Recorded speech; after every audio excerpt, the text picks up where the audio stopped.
En commençant ces méditations, permettez-moi de dire un mot très bref de recommandation. Nous ne voulons pas nous lancer simplement sur une certaine ligne de vérité, un thème, un sujet. En fait, il n'existe pas de vérité en dehors du Seigneur Jésus lui-même. Et la vérité est en lui, non à propos de lui. Donc, pour saisir vraiment cette vérité, une relation personnelle avec lui-même dans la vie est essentielle. Nous ne pouvons pas connaître la vérité si ce n'est pas une union avec le Seigneur Jésus de façon vivante. Ceci demande à son tour l'œuvre du Saint-Esprit sur nous et en nous. Cela signifie que nous devons nous trouver dans une condition spirituelle pour comprendre et saisir la vérité, conformément à la vérité qui est en Jésus. Éphésiens 4, 21. Notre vie, toute notre vie, notre espérance, notre salut, notre chemin, notre assurance, tout est concentré dans le Seigneur Jésus lui-même.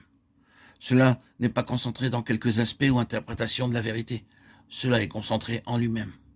Toute chose trouve donc une solution dans le fait de le connaître, d'atteindre la pleine connaissance du Fils de Dieu. Éphésiens 4, 13.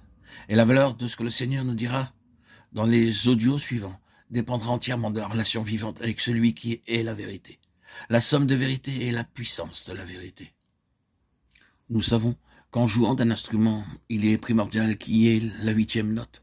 108, 7 est très incomplet.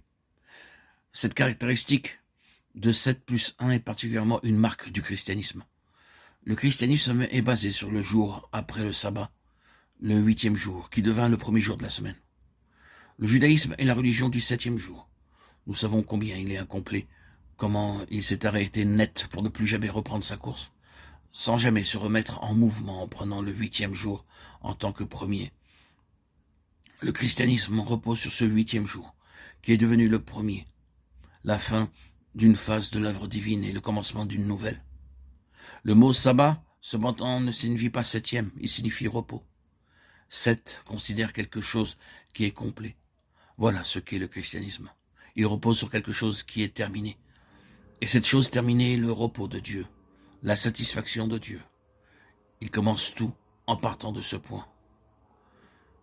Comme vous le savez peut-être, les lettres de l'alphabet hébreu ne sont pas seulement des symboles pour les sons, mais aussi des symboles pour les nombres. C'est-à-dire que chaque lettre a une valeur numérique.